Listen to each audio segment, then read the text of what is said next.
Fala galera, beleza? Hoje é dia 25 de março, quinta-feira. Bora para mais um fechamento de mercado aí, começando pelo índice e depois passando pelo dólar, beleza?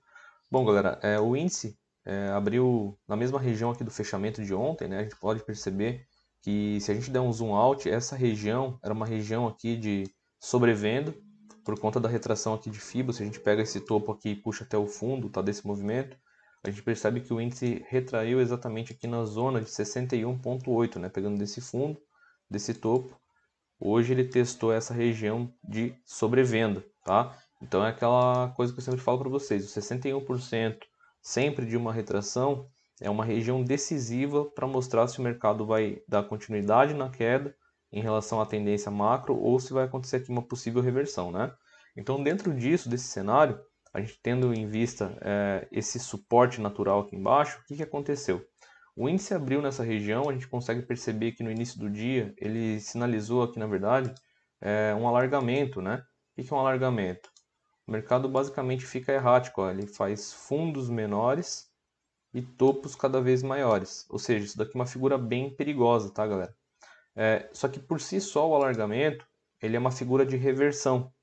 Reversão do quê? Do movimento primário. Como o mercado veio de cima para baixo, né? A gente percebe que ele fez isso, testou ali em cima, voltou a cair, fez isso. Então, quando ele alarga o movimento depois de um movimento bem direcional, a tendência é que ele recupere, tá?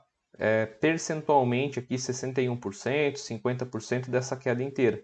Então, foi basicamente o que o índice fez aqui no dia de hoje, né? Ele fez o alargamento no começo do dia, foi um começo de dia bem difícil, né? E aí depois ele acabou tomando direção, recuperando boa parte aí da queda do dia de ontem, certo? Então lembrem, alargamento ou megafone ou Search and Destroy Day, né, que é o nome desse padrão, é um padrão de reversão do movimento primário. Mesma coisa acontece, tá, quando o mercado está subindo. Se o mercado está subindo e lá em cima o mercado começa a fazer isso daqui, tá? Começa a alargar o movimento, muito provável que o mercado faça uma correção, tá? Então, esse daqui é um padrão de correção, padrão de reversão, beleza? Então, dentro disso, a gente percebe que as médias ficaram bem flats, a gente percebe esse volume desse candle aqui, ó, bem forte de rejeição em cima do 61, né, do macro. Então, aqui iniciou basicamente a rejeição da queda e o início de uma pernada de alta, tá?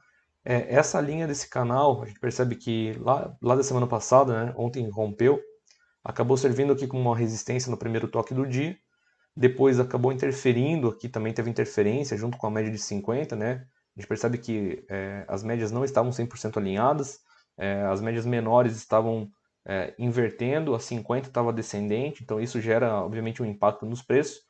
E aí o mercado sentiu essa região e voltou a cair, tá? Quando ele voltou a cair, a gente percebe que ele falhou fundo nessa região. Se a gente pega desse topinho até esse fundo, a gente percebe que a falha foi no 61,8 de novo, tá? Dessa região micro, olha lá, mínima, máxima prévia do dia, mercado retraiu, falhou no 61 e entrou fluxo comprador, tá?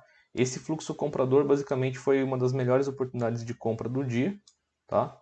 Olha lá, na inversão das médias móveis, tá? Rompendo a VWAP, rejeitando a queda e a partir disso realmente o mercado tomou direção, tá? Aí a partir daqui as médias começaram a alinhar e aí quem trabalhou nesse cenário poderia simplesmente pegar aqui e trabalhar com a projeção de Fibonacci, né? Pegando essa mínima, essa máxima, fazendo a projeção para cima, daria alvo aqui mais ou menos nessa região. Então vamos lá, ó. Mínima, máxima. A partir do momento que o mercado rompeu aqui, ó, esse topo prévio com ignição, ele ativou a projeção. Então você pegaria aqui e simplesmente estenderia o movimento. Olha lá, o mercado foi lá e pegou, né? Daqui a aqui daria uns quase 1.600 pontos, beleza? A favor da tendência, as médias alinhadas. Qual que foi o problema? O problema é que estava essa média de 200, né? Descendente aqui cortando os preços. O mercado acabou congestionando bastante nessa região. Teve interferência aí da média móvel, né? Porque a média de 200 caindo e o mercado subindo, é óbvio que vai ter interferência. Então, o que aconteceu? Os preços consolidaram, a gente percebe que as médias menores aqui, elas estavam alinhadas, deram condições de compra, entretanto os movimentos estavam laterais, então não é uma boa região para se operar, tem que tomar bastante cuidado. Depois que rompeu, né, a média de 200, a gente percebe aqui uma troca de polaridade, porque a média até então ela estava servindo como o quê? Como uma resistência, né? Depois que a média foi rompida, voltou, a gente percebe aqui um pullback na média, e aí a média serviu como o quê? Como um suporte, certo? Então teve essa troca de polaridade e depois o mercado foi lá e cravou o alvo de Fibonacci. É um ponto interessante a ser observado também, galera, que essa região aqui é exatamente a região do canal, né? Olha lá, o topo do canal. Se a gente pegar aqui esse Fibo também dessa mínima com esse topo, a gente percebe até que o mercado ultrapassou a região de 61,8. Então, isso significa o quê? Significa que o mercado perdeu a força da retração. Porque, que nem eu falo para vocês, a retração do 61,8 de qualquer região, tá, ela serve normalmente como uma região de trava. Então, se o mercado chegou e simplesmente caiu, retraiu, o padrão, né, de todo o movimento é chegar no 61 e fazer uma correção. Entretanto, o mercado congestionou e ultrapassou essa região. Ou seja, o fluxo de compra estava forte. Só que aqui, pela memória vendedora dessa linha de retorno, o que aconteceu? O mercado corrigiu. Tá? Mas eu acredito que para os próximos dias, aí, de repente para a semana que vem, o mercado vai acabar fazendo isso daqui. Tá? Ele vai acabar rompendo e vai começar a trabalhar num campo positivo. Assim como o dólar. Né? O dólar está num cenário oposto. Vamos falar aqui sobre o dólar. Né? O dólar no dia de hoje ele ficou bem congestionado. Tá? A gente percebe aqui um movimento, um range, né, lateral. As médias extremamente flat, sem direção alguma. Só no começo do dia que ele deu uma oportunidade de compra aqui mais ou menos nessa região. Né? Depois ficou extremamente lateral. Não vi nenhum tipo de oportunidade boa aqui no dólar. Se a gente chegar e simplesmente der um zoom out no dólar, galera, o que a gente consegue ver? A gente consegue ver um movimento ascendente muito forte, né? Basicamente um movimento aí de uns 215 pontos. Se a gente pegar e fizer isso daqui, a gente percebe que teve interferência, tá, nessa região de topo no dia de hoje, do topo do dia 17. E se a gente afastar mais ainda, a gente percebe que teve interferência aqui do dia 10. Ou seja, essa zona aqui, ó, foi uma região de pressão, tá? Deixada aí pelo dia 10, pelo dia 17 e que impactou duplamente aqui no dia de hoje, beleza? Então a gente percebe que isso daqui é uma puta zona de resistência. O dólar sentiu essa região duas vezes hoje. E sem falar que o dólar, tá, pegando o contexto mais macro, desde o início do mês, ele está numa retração importante aqui. Ó, tá? Ele chegou hoje na retração de 50%, alinhado, né, com essa região aqui de resistência, como eu falei para vocês. Então isso daqui forma o quê? Forma uma zona de pressão. Tá? Vamos pegar aqui. Isso aqui forma uma zona de pressão em cima da região de 50%. Tem espaço para subir mais? Tem, mas tem uma puta barreira aqui, né, segurando os preços. Mas ele pode chegar, tá, tranquilamente aqui na região dos 5.720, tá? 5.715, mais ou menos isso, tá? Que seria essa região aqui em cima, beleza? Se ele tiver força suficiente para passar aqui, ele vai chegar aqui. Entretanto, o que é interessante a gente notar também no dólar, tá? O dólar ele está muito esticado.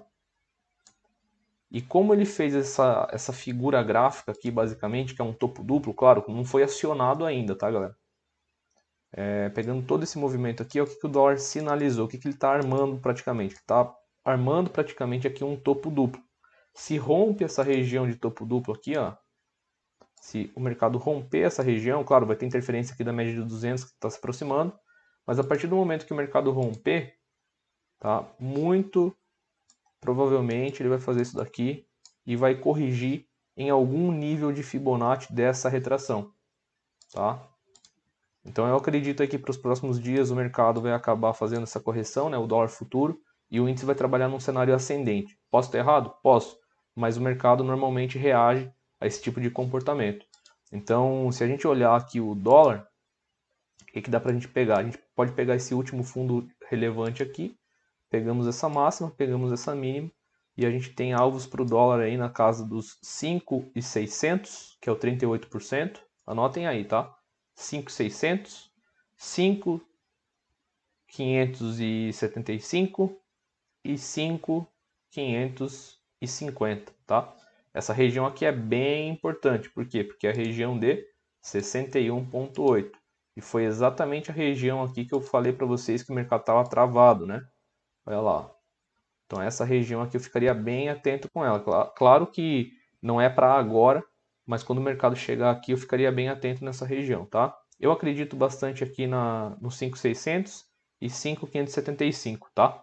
A curto prazo. Vamos ver o comportamento dele, se ele vai vir buscar aqui o 61 ou não. Mas se caso ele não vier buscar o 61, os próximos alvos aqui do dólar, os 5.600 e 5.575, beleza? Espero que vocês tenham gostado aí, vamos para cima e a game porra.